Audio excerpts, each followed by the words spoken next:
రాయి ఒక్కటైనను కనబడలేదు.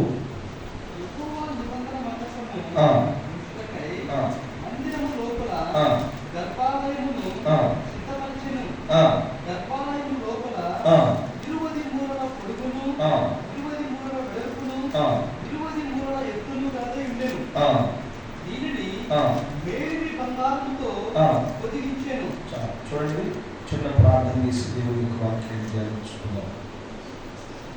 ప్రేమ కలిగిన తండ్రి, పరిశుద్ధుడైన ప్రభువా, నీ ఘనమైన నామాన్ని స్తోత్రాలు చెల్లిస్తున్నాం. నీ బిడ్డలంతగా మీరు ప్రేమించి ఈ ఉపవాస ప్రార్థనలు సంపూర్ణమైన ప్రార్థనా పద్ధతులు అనుగ్రహించినందుకై స్తోత్రం. నీ బిడ్డలందరితో వాక్యం ద్వారా తేటగా మాట్లాడండి. ఈ వాక్యము మనిషిని బ్రతికిస్తుంది. నీ వాక్యము ఎండిపోయిన ఎముకలకు జీవాన్ని పోస్తుంది. నీ వాక్యము సమస్యల నుంచి విడిపిస్తుంది. నీ వాక్యమే సమస్త ఆదరణ ఉంటుంది కనుక నీ వాక్యం ద్వారా మాట్లాడి సహాయం చేసి మనం పొందుకున్నాం. యేసు నామములో ప్రార్థించండి, వేడుకుంటున్నాము తండ్రి, ఆమేన్. మరొకసారి వాక్యం మనం చదువుకున్నాం.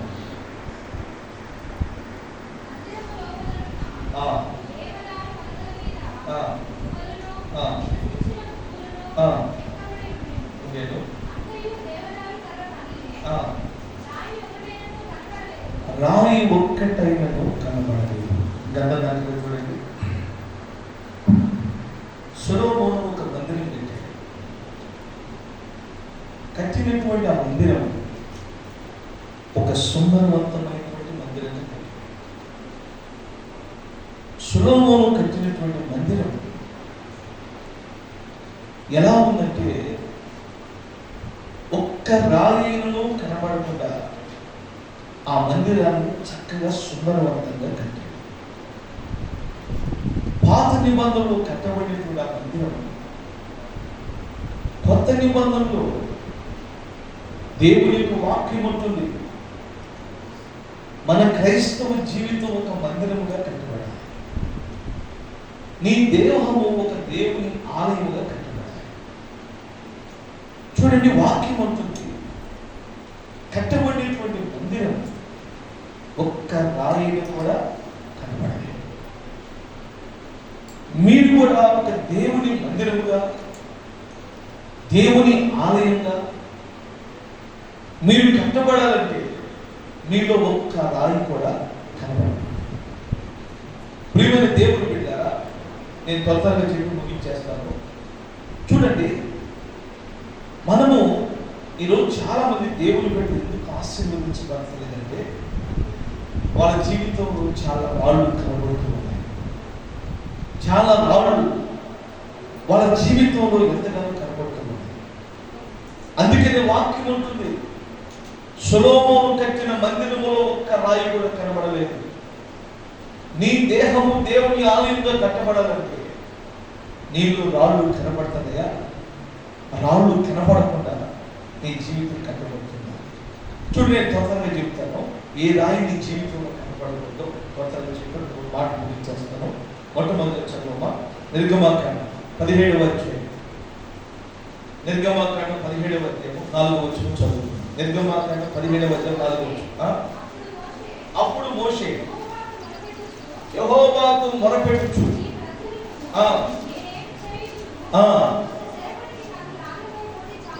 కొంతసేపటికి నన్ను రాళ్లతో కొట్టి చంపుదురు అని. చూడండి, అంతటా ఇక్కడ ఒక రాయి కనబడుతుంది.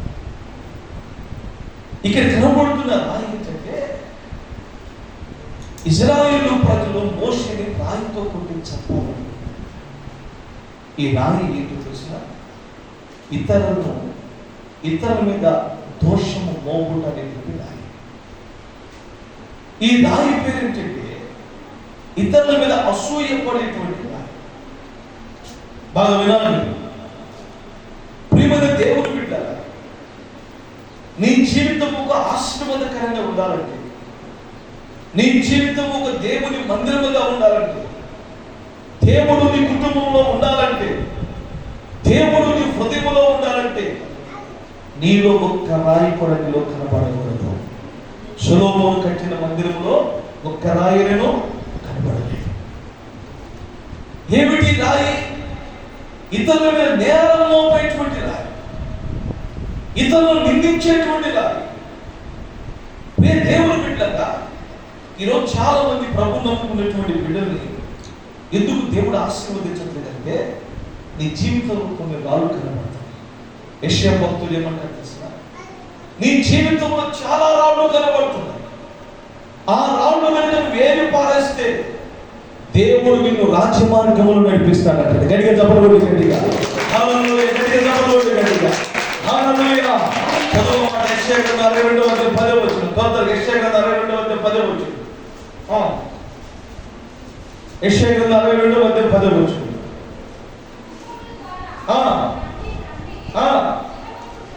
మౌతులు చదువు అమ్మ, మౌతులు చదువు. మౌతు పెట్టినా రండి రండి, జనములకు త్రోవ సిద్ధపరచుడి, రాజమార్గమును చక్కపరచుడి, చక్కపరచుడి, రాళ్ళను ఏరి పారవేయుడి. రాళ్ళను ఏరి పారేస్తే దేవుడు నీ కొరకు గుమ్మములు తెరిచి, ఒక ఆశీర్వాదకరమైన గుమ్మములు తెరిచి దేవుడు నిన్ను రాజమార్గములు నడిపిస్తాడు. గట్టిగా తప్పలేదు, గట్టిగా తప్పలేదు, గట్టిగా హల్లెలూయా, హల్లెలూయా. వాక్యములో ప్రియమైన దేవుని బిడ్డ, సొలొమోను కట్టిన మందిరములో ఒక్క రాయి కూడా కనబడలేదు. ఈ రోజున నీ దేహము దేవుని ఆలయంగా కట్టబడుతుందా? దేవుడు నిన్ను ఆశీర్వదించలేదంటే కారణం ఏంటో తెలుసునా? నీ దగ్గర రాళ్ళు కనబడుతుంది దేవుడికి. ఏ రాయి? ఏ రాయి? ఇతరుల మీద దోషం మోపేటువంటి రాయి, ఇతరుల మీద అసూయ పడేటువంటి రాయి, ఈమె పాట పాడితే ఓర్చుకునేటువంటి రాయి, ఎవరికైనా భోజనం పెడితే వాళ్ళకే పెట్టారు మాకు పెట్టలేదు అనేటువంటి రాయి. ఇదేంటిది? అసూయ. అసూయ చాలా ప్రమాదకరమైనది. ప్రియమైన దేవుని బిడ్డగా బైబిల్ గ్రంథంలో రాయబడినటువంటి మాట తెలిసిన యాకోబు రాహేలును ప్రేమించి పెళ్లి చేసుకున్నాడు. ప్రేమించి పెళ్లి చేసుకున్నటువంటి యాకోబు ఆ రాహేలు కాలంలోకి అడుగు పెట్టకుండా చచ్చిపోయింది. ఎందుకు తెలిసిన? ఈమె తన అక్క యందు అసూయ పడుచు నేను వాక్యం. దేవునికి స్తోత్రం చెప్పండి గట్టిగా హల్లెలూయా, హల్లెలూయా. చదువు మాడము చదువు. ఆదికాండం 13వ అధ్యాయం, ఆదికాండం 13వ అధ్యాయం 1వ వచనం చదువు.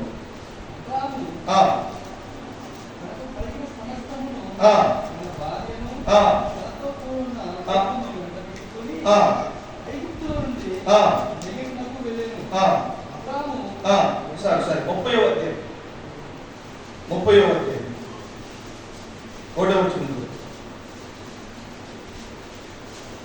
ఆదికాండం 30వ అధ్యాయం. రాహేలు యాకోబునకు చూచి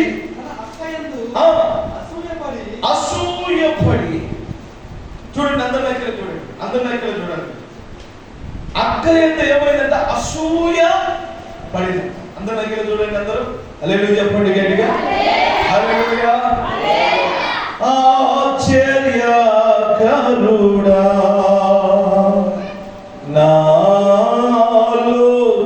నాలోచనకర్తవు, నీ చూడకు తండ్రివి,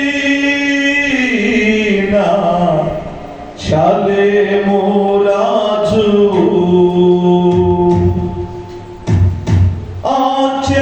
ఆశ్చర్యకరుడా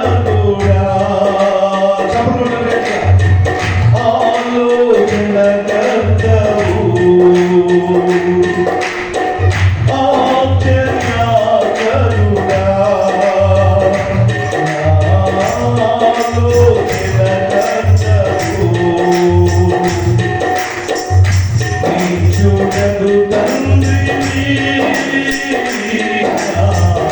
షాలేము రాజు. నీ చూడకు తండ్రివి, షాలేము రాజు.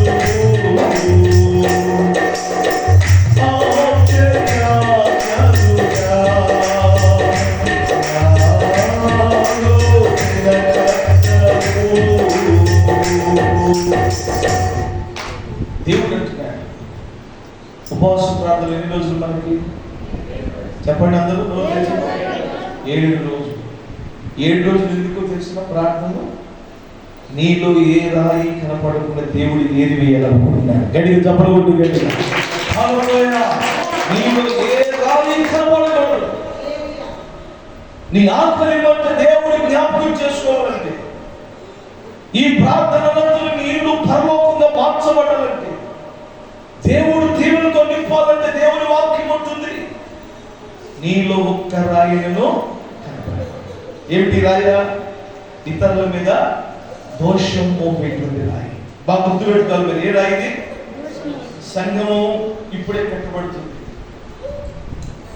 పాస్టర్ గారు ఎవరికైనా మౌతించి పాట పాడమంటే నువ్వు ప్రభువును స్తుతించాలి. పాట వాళ్ళకి వేస్తున్నారు, మాకేమట్లేదు.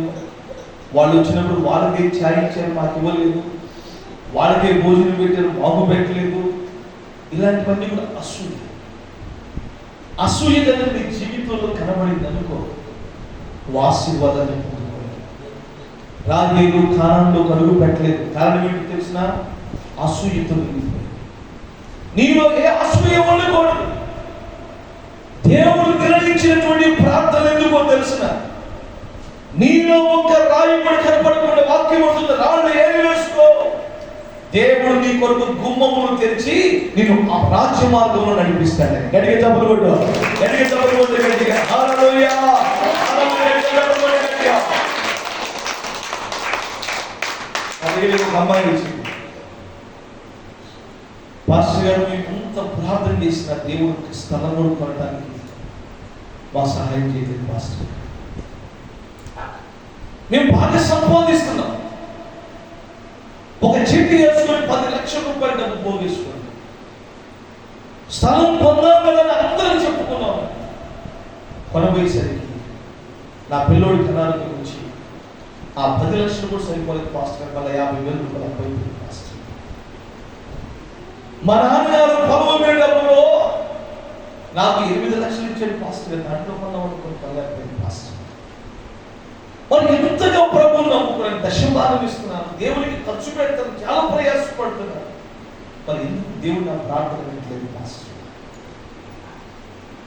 నేను చెప్పానమ్మా, ఒకసారి నువ్వు ప్రభు దగ్గరికి మోకరించి ప్రభు దగ్గర ప్రార్థన చేసుకో, ఉపవాసం ప్రార్థన చేసుకో. దేవుడు మీతో మాట్లాడతాడు, తప్పనిసరిగా దేవుడు నీకు జవాబు ఇస్తాడని చెప్పేసి ఆమె 2 రోజులు ఉపవాసం ప్రార్థన చేసుకుని వాళ్ళు పరిగెత్తుకుని నా దగ్గరికి వచ్చింది. పాస్టర్ గారు ప్రార్థన చేయండి, నా తప్పేంటి నాకు అర్థమైపోయింది. ఏంటన్నా? ఏం లేదు పాస్టర్ గారు, మా యారాలు ఉందే, యారాలు మీద బాగా అసూయపడుతూ ఉంటాయి. ఆమె మీద ఎప్పుడు కూడా అసూయపడుతూ ఉంటా. ఆ ప్రభుని నమ్ముకోలేదు.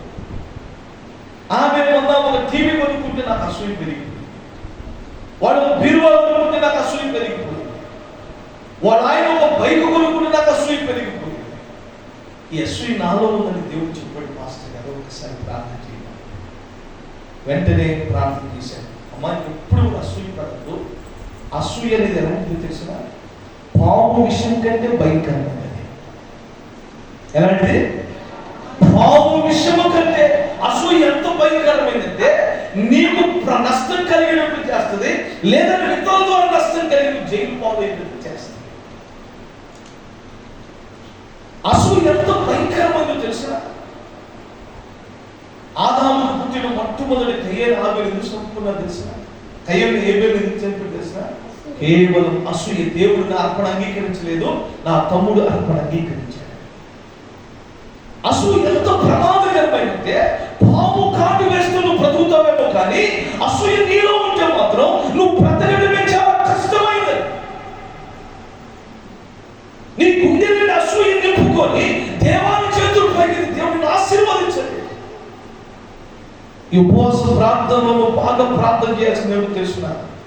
నీలో అసూయ అనేటువంటి రాయి కనబడకూడదు. దేవుడు ఆ రాయి మనలోంచి తీసిపోయినట్లు ఒకసారి 2 చేతులు పైకి దేవుని స్తోత్రం చెప్పు గట్టిగా, చెప్పగట్టిగా స్తోత్రం, స్తోత్రం చెప్పగట్టిగా, స్తోత్రం, స్తోత్రం, స్తోత్రం చెప్పాలి గట్టిగా, స్తోత్రం, స్తోత్రం, స్తోత్రం, స్తోత్రం, స్తోత్రం, స్తోత్రం, స్తోత్రం. ఈ రాయి వేరు వేసుకుంటే దేవుడు ఏమన్నాడు? నీ కొరకు గుమ్మము తెలిసి నేను రాజ్య మార్గంలో నడిపిస్తాను. దేవునికి స్తోత్రం. రాజ్య మార్గములో నన్ను నడుపుచున్నా రాజు నీవేగా. రాజ్య మార్గములో నన్ను నడుపుచున్నా రాజు నీవేగా.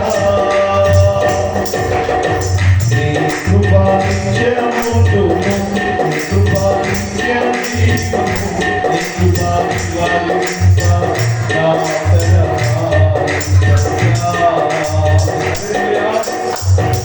రెండో రాయి, నీ జీవితంలో ఏం పాలు వేసుకోవాల్సిన మొట్టమొదటి రాయి ఏం చెప్పాను నీకు? ఇతరుల మీద అసూయ పడటం అనేటువంటి రాయి తీసేసుకో. రెండో రాయి, నీ కోపమే ఒక రాయి. ఏంటది? చెప్పాలి ఏంటది? నీ కోపమే ఒక రాయి. కోపంలో ఉన్న మూర్ఖమైనటువంటి కోపము ఒక రాయిని వాక్యం చదువుదాం. మాట్లాడు సామెతల గ్రంథం, తెలుగు సామెతల గ్రంథం 27వ అధ్యాయం 3వ వచనం. తొందర చదవాలి.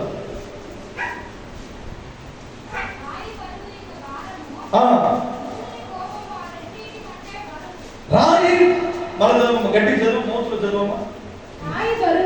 రాయి బరువు, ఇసుక భారము, మూడిని కోపము, ఆ రెండింటి కంటే బరువు. దేవునికి స్తోత్రం. నాకే ఇక్కడ ఒక రాయి కనపడుతుంది. ఈ రాయి ఎలాంటిదంటే మూర్ఖమైనటువంటి కోపము కంటే బరువైందంటే ఈ రాయి. నాకే చూడాలి. ఈ రాయి ఎలాంటిదంట? మూర్ఖమైనటువంటి కోపము కంటే బరువైందంట రాయి. ఇది కోపం అనేటువంటి రాయి. చూడండి, పెద్ద పెద్ద రాళ్ళు ఉన్నాయి చర్చికి ఆ ముందు రాళ్ళు ఉన్నాయి. ఈ రాళ్ళు మనం లేపొచ్చు. ఈ రాళ్ళ కంటే బరువైన రాయి ఏంటో తెలిసిన ఆ రాయి ఎప్పుడు నీ నెత్తి మీద పెట్టుకుని మోస్తుంది. ఏమిటి ఆ రాయి? మూర్ఖమైన కోపం అనేటువంటి. ఏమండి బైబిల్ ఎవరై పెట్టి తెలిసిన? నరుని కోపము దేవుని నీతిని నెరవేర్చు. ఈ ఉపవాస ప్రార్థన ఎందుకు దేవుడు దైవజనుడు మనసులో భారం పెట్టి పట్టించే తెలిసిన? నీలో కోపం అంతా కూడా ఈ ప్రార్థన తర్వాత అంత కూడా తొలగిపోవాలి. గట్టిగా చప్పుడు కొట్టు, గట్టిగా హల్లెలూయా, గట్టిగా చప్పుడు కొట్టు, గట్టిగా హల్లెలూయా, హల్లెలూయా.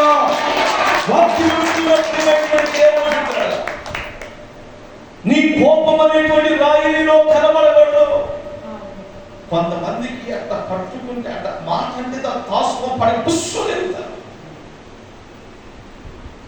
ఏమైనా చిన్న మాట అంటే చాలండి భయంకరమైనటువంటి కోపం. ఒక అమ్మాయి ఏం చేసింది తెలుసా? వాళ్ళ అమ్మ ఐస్ క్రీమ్ కొనిపెట్టలేదని కాలేజీ అమ్మాయి, డిగ్రీ చదువుతున్న అమ్మాయి, అమ్మే అది ఐస్ క్రీమ్ కొనిపెట్టాను. డబ్బులు లేవమ్మా, ఉన్న డబ్బులు ఆంటీకి కట్టేసాను, లేవు, నేను కొనిపెడతాను. ఆ అమ్మాయి వెంటనే నేను అడిగిన ఐస్ క్రీమ్ చేతిలో ఉన్న సెల్ ఫోన్ గోడ తీసి కొడితే ఆ సెల్ ఫోన్ 2 పచ్చగా బయటకు. ఈ అమ్మాయి డిగ్రీ చదువుతుంది, ఫోన్ కావాలి డాడీ అంటే వాళ్ళ నాన్న పాప చిన్న రైతు, చిన్న కూలి పని చేస్తుంది.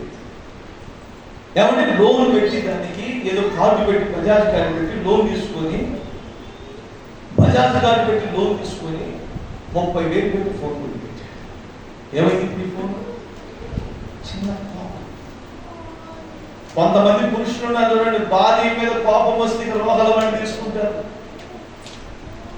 ఏమన్నా ఆయన ఏం చేసేది? కోపం వచ్చి ఇంట్లో ఉన్న టీవీ బాగా కొట్టాడు, ట్యూబ్లైట్లు బాగా కొట్టాడు, అన్ని బాగా కొట్టేశాడు, అన్ని బాగా కొట్టేశాడు. చూడండి, కోపం అనేది భయంకరమైనటువంటి ఒక రాయి. దేవునికి స్తోత్రం. హల్లెలూయా చెప్పండి గట్టిగా. హల్లెలూయా చెప్పండి గట్టిగా. హల్లెలూయా. వాక్యం వింటున్న ప్రియమైన దేవుని బిడ్డ, మరి నీ జీవితంలో రాళ్ళు కనబడకూడదని వాక్యం. సొలొమోను కట్టిన మందిరంలో ఒక్క రాయేనో కనబడిందా? కనబడిందా? మరి మీలో రాళ్ళు పెట్టుకొని దేవుడిని ఆశీర్వదించలేదంటే ఎలా ఆశీర్వదిస్తారు? అదవుతుంది. అందుకని నేను ఉపవాస ప్రార్థన అనంతరం నీలో ఉన్న రాళ్ళు తొలగించుకోవాలి. ఉపవాస ప్రార్థన ఆ రాళ్ళు తొలగించుకుని దేవుడు అంటున్నాడు, నీ కొరకు నేను గుమ్మాలు తెరుస్తాను, ఆశీర్వాదకరమైన గుమ్మాలు తెరుస్తాను, నీ కన్నీరు తుడవబడి గుమ్మం తెరుస్తాను, నేను రాజమార్గములు నడిపిస్తానని దేవుడు సాక్షాత్తు సెలవిస్తూ ఉన్నాడు. గట్టిగా తప్పుకోండి, గట్టిగా హల్లెలూయా, హల్లెలూయా, గట్టిగా తప్పుకోండి, గట్టిగా హల్లెలూయా. చూడండి, కోపం, ఈ కోపం అనేటువంటి రాయి నీ జీవితంలో కనబడుతుందా? చూడండి, మనకి ఇప్పుడు కూడా కోపం పోవాలంటే ఏం చేయాలి తెలుసా? హల్లెలూయా చెప్పండి. కోపం పోవాలంటే ఏం చేయాలి? ఏం చేయాలి? ఒక అంతరం వేసుకుని కోపం దొరుకుతుందా? అంతరం వేసుకుని కోపం దొరుకుతుందా? అన్నిటికీ ముందుంది, కోపానికి ముందుందా? ఈ రోజున బీపీ ఎందుకు పెరిగిపోతుంది? మనిషి కోపం, కోపం అదుపు చేసుకోలేకపోతున్నాడు. వాక్యం ఏమంటుంది తెలిసిన?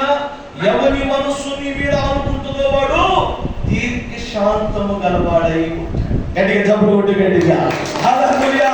యేసు ప్రభువుని కొరడాలతో కొట్టారు, యేసు ప్రభువుని భయంకరంగా హింసించారు, కొరడాలతో కొట్టారు. కానీ యేసు ప్రభు ఎక్కడికి కోపం తెచ్చుకున్నాడా? మన పక్కింటి ఒక మాట అంటే మన కోపం మీద తెలుసుకోవాలి.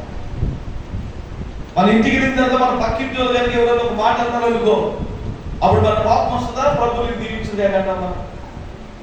ఏమంటాం మనం? ఎప్పుడు కోపం. యేసు ప్రభు నమ్మక ముందు నీకు కోపం వచ్చేది, కానీ ప్రభు నమ్మిన తర్వాత నీలో కోపం అనేది కనబడకూడదు. దేవునికి స్తోత్రం, హల్లెలూయా. బైబిల్లో రాయబడిన మాట తెలిసిన కోపము పాపము అన్నది. కోపము ఎలాంటిదంట? పాపంతో సమానం. అందుకని నీలో ఎక్కడ కోపం ఉండకూడదు. వాక్యం వింటున్న ప్రేమని నీలో కోపం అనేది కనుక ఉందనుకో, నువ్వు దేవుని నీతిని నెరవేర్చలేవు. కోపం అనేది సాతాను యొక్క ఆయుధం. అందుకనే కోపాన్ని మనం కలిగించుకోవాలి. దేవుని బిడ్డ, దేవుని యొక్క వాక్యం ఉంటుంది, సొలొమోను కట్టిన మందిరంలో ఒక్క రాయినను కనపడలేదు. దేవుడు ఏమన్నాడు? ఆ రాళ్ళు ఏరేసుకో, ఆ రాళ్ళు ఏరేసుకుంటే నీ కొరకు గుమ్మం తెరుస్తాను, ఆశీర్వాదకరమైన తలుపు తెరిచి నిన్ను రాజమార్గంలో నడిపిస్తాను. దేవుని బిడ్డ, ప్రభు నమ్ముకున్న నీవు ఈ ఉపవాసం ప్రార్థన తర్వాత ప్రజలు నీళ్ళు ఏం గుర్తుపట్టాలి తెలిసిన? ఇప్పుడు కోపం చచ్చిపోయాడు, అసలు కోపమే లేదు అని నీలో గుర్తుపట్టాలి. ఆ కోపం అనే రాయి ఎప్పుడైతే నీ నుంచి తొలగించుకుంటావో దేవుడు నీ రాజ్య మార్గంలో నడిపించుకుంటూ తొలగిస్తాడు. గట్టిగా చెప్పకూడదు, గట్టిగా హల్లెలూయా, గట్టిగా చెప్పకూడదు, గట్టిగా హల్లెలూయా, హల్లెలూయా, గట్టిగా చెప్పకూడదు, గట్టిగా హల్లెలూయా, హల్లెలూయా, చెప్పకూడదు, గట్టిగా హల్లెలూయా. అందరూ చేతులు పైకెత్తి ప్రభువు కోపాన్ని తొలగించు ప్రభుని స్తోత్రం, స్తోత్రం చెప్పండి. ఆమేన్ చెప్పాలి, గట్టిగా స్తోత్రం, స్తోత్రం చెప్పాలి. స్తోత్రం, స్తోత్రం, స్తోత్రం, స్తోత్రం చెప్పు, చెప్పు, స్తోత్రం చెప్పు. స్తోత్రం, స్తోత్రం, స్తోత్రం, స్తోత్రం, స్తోత్రం, స్తోత్రం, స్తోత్రం చెప్పు, చెప్పు, చెప్పు. స్తోత్రం, స్తోత్రం, స్తోత్రం, స్తోత్రం, స్తోత్రం, స్తోత్రం, స్తోత్రం చెప్పాలి, చెప్పాలి గట్టిగా. స్తోత్రం, స్తోత్రం, స్తోత్రం, స్తోత్రం, స్తోత్రం, స్తోత్రం, స్తోత్రం చెప్పాలి గట్టిగా. స్తోత్రం చెప్పు, స్తోత్రం చెప్పు. స్తోత్రం, స్తోత్రం, స్తోత్రం, స్తోత్రం. ఆమేన్, హల్లెలూయా. ఇప్పుడు మీకు రెండు రాళ్ళ గురించి చెప్పాను. మొట్టమొదటి రాయి ఏంటి? అసూయ అనేటువంటి రాయిని జీవితం నుంచి ఏదేసుకోవాలి. రెండో రాయి ఏంటి? మామూలు కోపం కాదు, మూర్ఖమైన కోపం.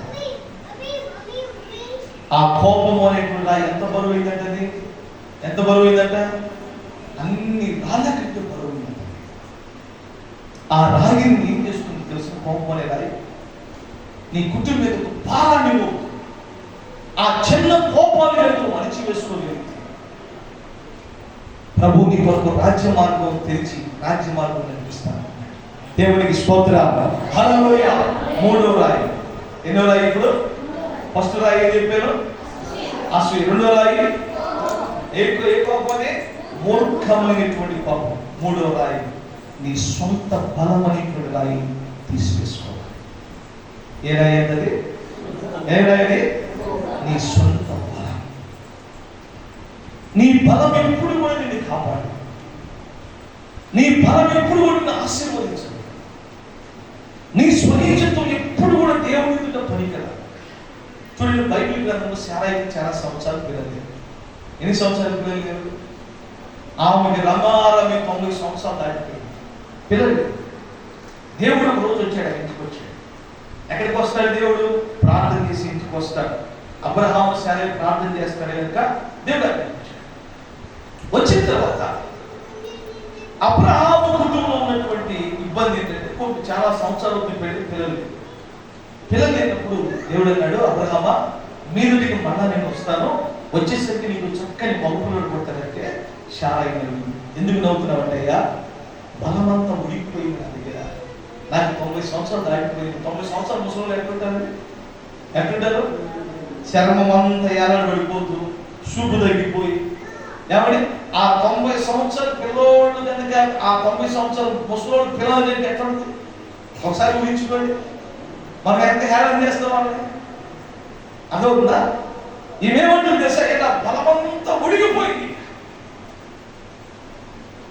నా బలం ఉడిగిపోయింది, నాకు పిల్లలు ఎలా పడతారు? అప్పుడు దేవుడు అన్నాడు, నీ బలము ఉడిగిపోయింది అనుకుంటున్నావు కనుకనే, అన్న ఒప్పుకున్నావు కనుకనే ఇప్పుడు నా బలము నీలో ప్రారంభమవుతుంది. గడిగా చెప్పకూడదు. నీ బలము ఉడిగిపోయింది, నీ బలము ఉడిగిపోయింది కనుకనే ఇప్పుడు దేవుని బలములో ప్రారంభించు.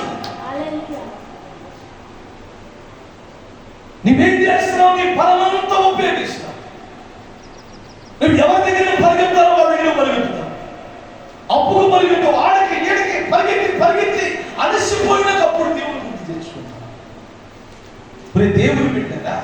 ఇప్పుడు నేను ఒక మాట చెప్తాను. అబ్రహాముకి రమారామి 3 ఏళ్ల వయసులో దేవుడు పిల్లలు ఇచ్చాడు కదా. ఎట్లా పుట్టారు పిల్లలు? దేవుడు వాగ్దానం ద్వారా ఇస్సాకు పుట్టాడు. ఇస్మాయిలు దేవుడు అబ్రహాము యొక్క శక్తి సామర్థ్యాలు పుట్టే, ఇస్సాకు దేవుడు మాటతో.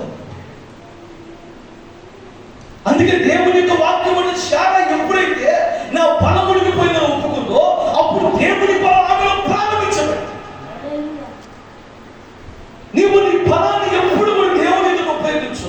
నీకు అండబలమే ఉండొచ్చు, నీ కండబలమే ఉండొచ్చు, ఈ పేట మొత్తం నీ బంధువులు ఉండొచ్చు, కానీ దేవుని ఎదుట నీ బలం దేనికి పనికిరా. అనుకుంటున్నావు ఒకవేళ ఈ పేటలో అంతా నా బంధువు లేను, నా డబ్బు బలం ఉంది, పొలం బలం ఉంది, బంగారం బలం ఉంది అనుకుంటున్నావా? దేవుని యొక్క వాక్యం అంటుంది, నీ సొంత బలం అనే రాయి జీవితంలో ఏరు వేసుకుంటే దేవుని రాజ్య మార్గం నడిపిస్తాడు. చదువు యోబు గ్రంథం 6వ అధ్యాయం 17వ వచనం. యోబు గ్రంథం 6వ అధ్యాయం 17వ వచనం. యోబు గ్రంథం 6వ అధ్యాయం 17వ వచనం.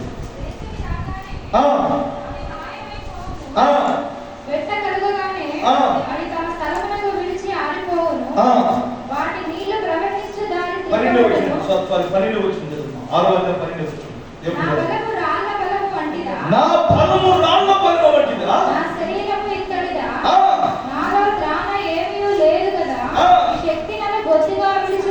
చాలా చూడండి ఇక్కడ యోబు మాట్లాడుతూ నాకెలుగుంటున్నాను. తన బలము గురించి మాట్లాడితే ఏమన్నా తెలిసిన, నా బలము రాళ్ళ వంటిది, నా బలము రాళ్ళ వంటిదా, నా సొంత బలము ఒక రాయి వంటిది. ప్రేమని దేవుడి బిడ్డలారా, ప్రభువు నమ్ముకున్నటువంటి నీవు దేవుడు ఎంతో హల్లెలూయా చెప్పగట్టిగా, హల్లెలూయా చెప్పగట్టిగా. నేను నారాయణపేట తెలుసా? నారాయణపేట తెలుసా? జంక్షన్ నుంచి 100 కిలోమీటర్లు వెళ్తే నారాయణపేటకి, ఆ ఊరు దాటితే కర్ణాటక వస్తుంది. ఆడ నేను ప్రార్థనకి వెళ్తాను, వారం ఆదివారం అయితే అక్కడ ప్రార్థన జరిపిస్తాను. లేదు 7 సంవత్సరాల ప్రార్థన జరిపిస్తాను. అక్కడ వాళ్ళు ఆ ఊరు ఏమనుకున్నారు కొంతమంది, వీళ్ళు యేసు ప్రభు గురించి ప్రకటిస్తున్నారు, ఆ పాస్టర్ను కొట్టాలని చెప్పేసి అన్నారు. అంటే అప్పుడు నేనేమన్నా ఆదివారం జంక్షన్ నుంచి అక్కడికి వెళ్తా ఉన్నాను. కొట్టాలని చెప్పేసి అనుకున్నప్పుడు ఆ విషయం నాకు తెలుసుకున్నాను. అంటే కొట్టాలనుకుంటున్నారు చాలా మంది, కొద్దికాలం రాకుండా ఆగిపోతుంది ఖచ్చితంగా.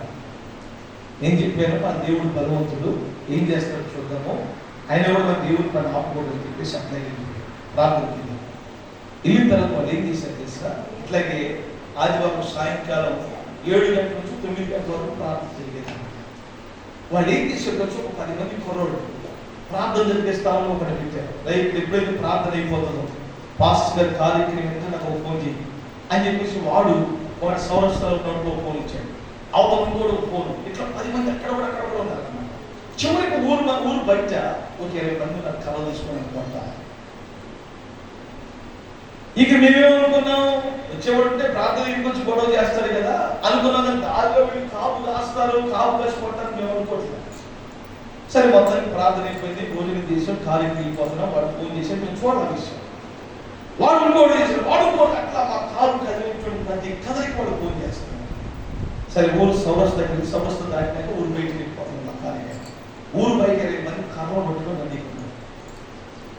సరే మాకు ఈ విషయం తెలియదన్నా, ఈ కారు వెళ్తుంది, ఈ కారు చౌరస్తా దాటింది. ఈ సౌరస్థ గడలో కూడా ఫోన్ చేసి సౌరస్థ దాటింది, వచ్చే కాదు పాస్టర్ అయితే కొట్టేసేయండి అని చెప్పేసి అని మీరు చెప్పుకున్నారు. మాకు తెలియదు కదా, వెళ్తున్నాం. కొద్ది దూరం వెళ్ళిన తర్వాత ఈ చౌరస్తా దాటిన తర్వాత డ్రైవర్ ఎందుకో కారణం పెట్టి రావడానికి కుదురుపాటు పడుతుందో అనిపించింది.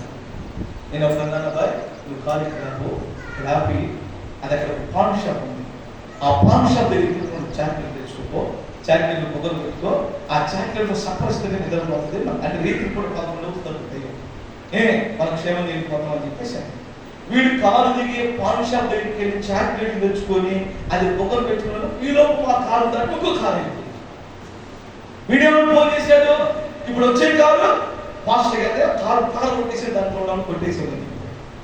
చూడండి, ఇక మేము తీసుకున్న తర్వాత మనం దాంట్లో కారు వెళ్ళిపోయి మాకు తెలియదు.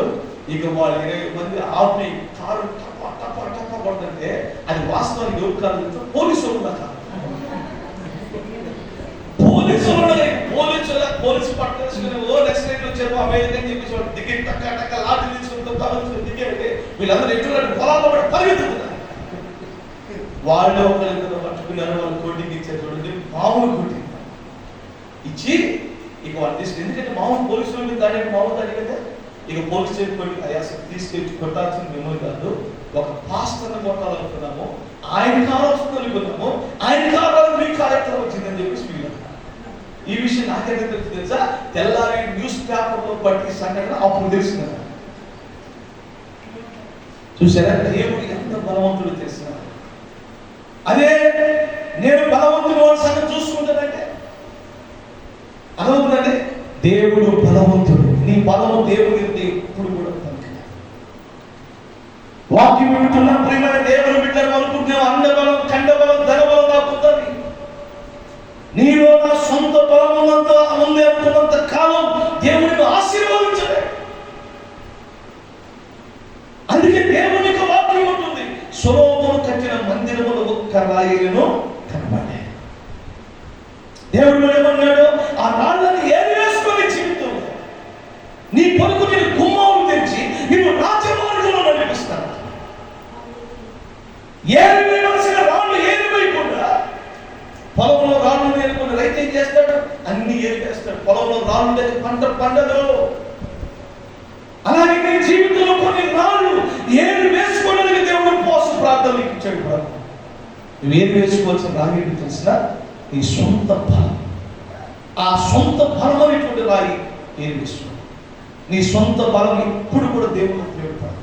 వాక్యం అంటుంది, ఆయన అంటున్నాడు, బలవంతును సిగ్గుపరచడానికి నేను బలహీనుని ఎన్నుకున్నాను, జ్ఞానం సిగ్గుపరచడానికి అజ్ఞానం ఎన్నుకున్నాను. నీ బలాన్ని చూసి ఎప్పుడు నువ్వు మురిసిపోవద్దు. చాలా ఏమంటుంది తెలిసిన, నా బలము ఉడిగిపోయేటువంటి బలం. దేవుడు ఒక రోజు సూర్యుడు ఉదయించి సాయంకాలానికి అస్తమిస్తున్నట్టు అర్థమైంది తెలిసిన ఏంటి తెలుసా, దేవుడికి ఇచ్చిన ఆవిష్కరణ తరిగిపోయింది. దేవుడికి ఇచ్చిన బలంలో ఒక దినం తరిగిపోయినది. అందుకని వాక్యం వింటున్న ప్రియమైన దేవుడు బిడ్డ, దేవుడి యొక్క వాక్యం ఉంటుంది, నీ సొంత బలమైనటువంటి రాయి నీ జీవితంలో కనపడకూడదు.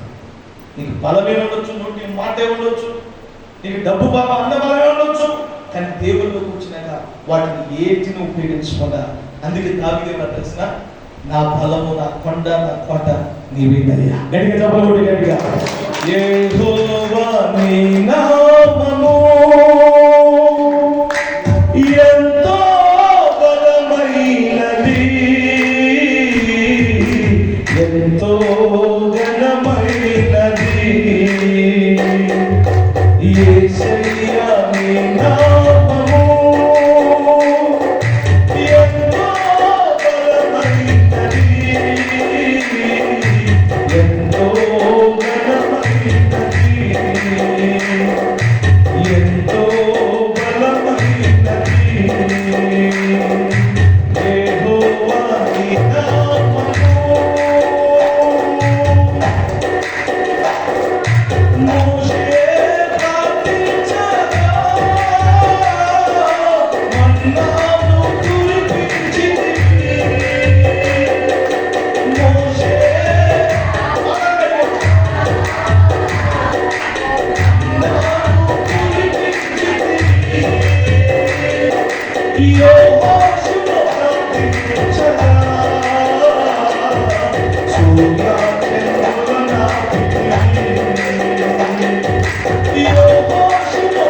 సొలొమోను కట్టిన మందిరంలో ఒక్క రాయిను కనపడదు.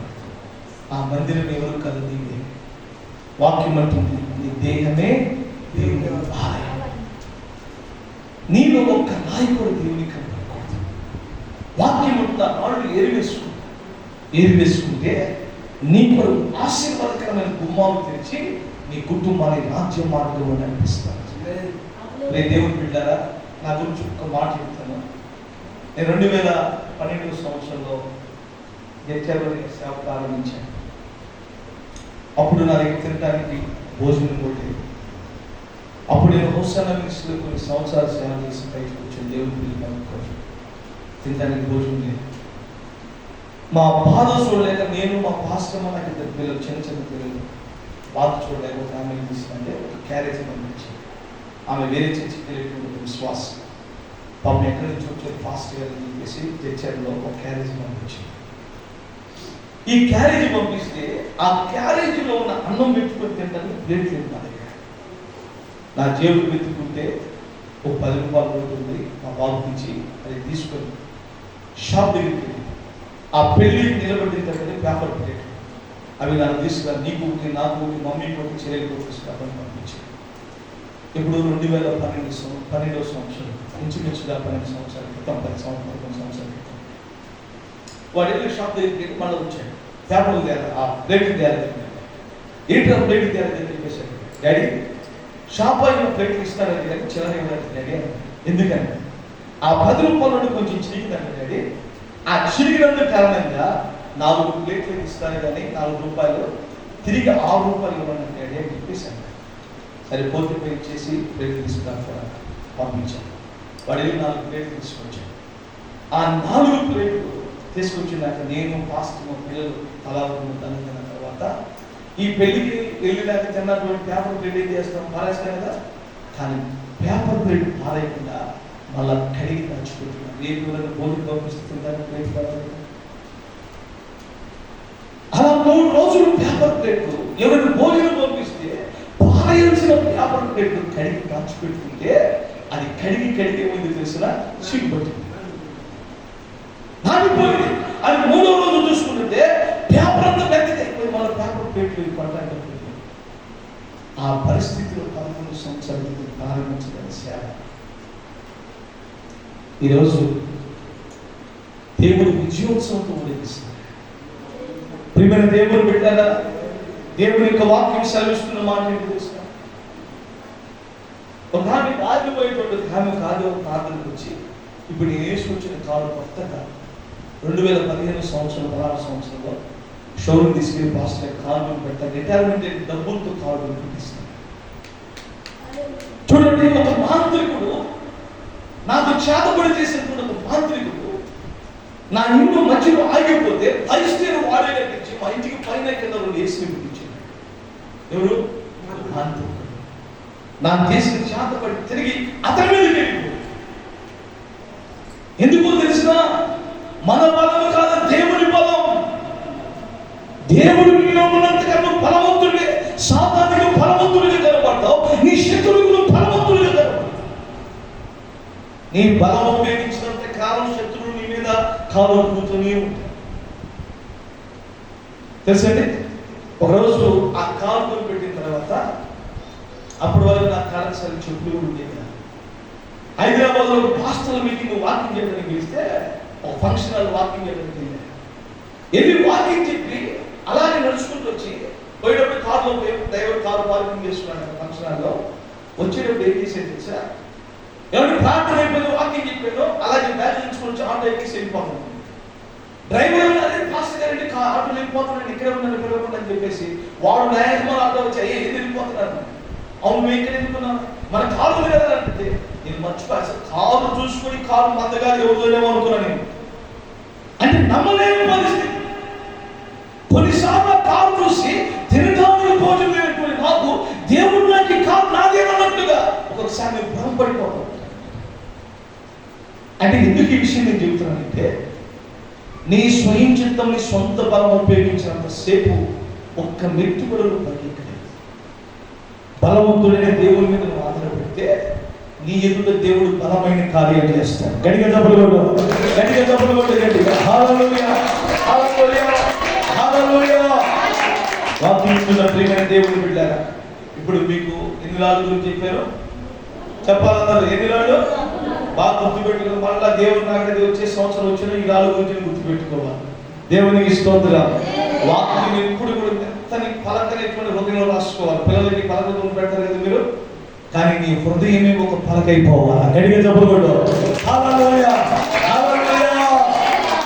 దేవుడు ఇప్పుడు మన చేతిలో బైబిల్, మీరందరి దగ్గర బైబిల్ ఉంది కదా.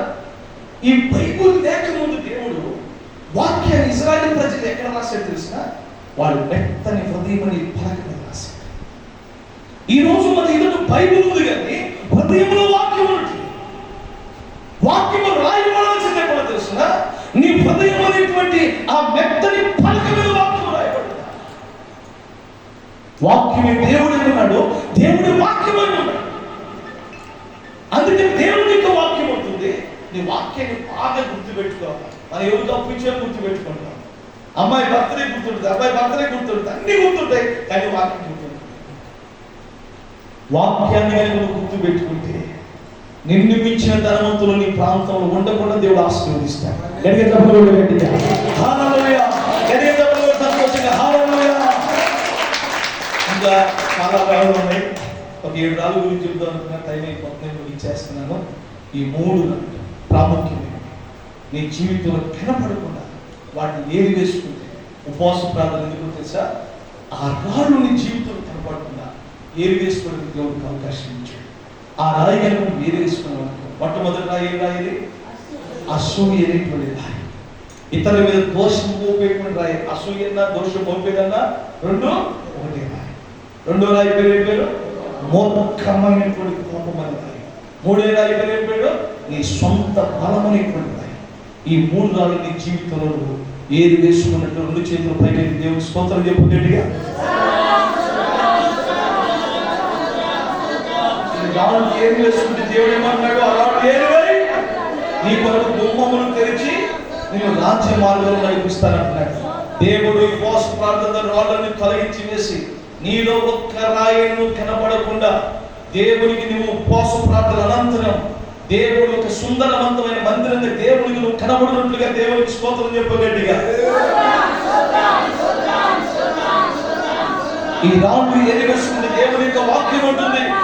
నీ కొరకు గుమ్మములు తెచ్చి నేను రాజ్య మార్గంలో నడిపిస్తున్న దేవుడు నిన్ను రాజ్య మార్గంలో నడిపించినట్లుగా దేవునికి స్తోత్రం చెల్లిద్దాం. స్తోత్రం చెప్పగట్టిగా. స్తోత్రం, స్తోత్రం, స్తోత్రం, స్తోత్రం. అందరూ మోకరించండి, అందరూ మోకరించండి, అందరూ మోకరించిన ప్రార్థన, అందరూ మోకరించి ప్రభువా నాలో ఒక్క రాయిను కనబడకూడదు.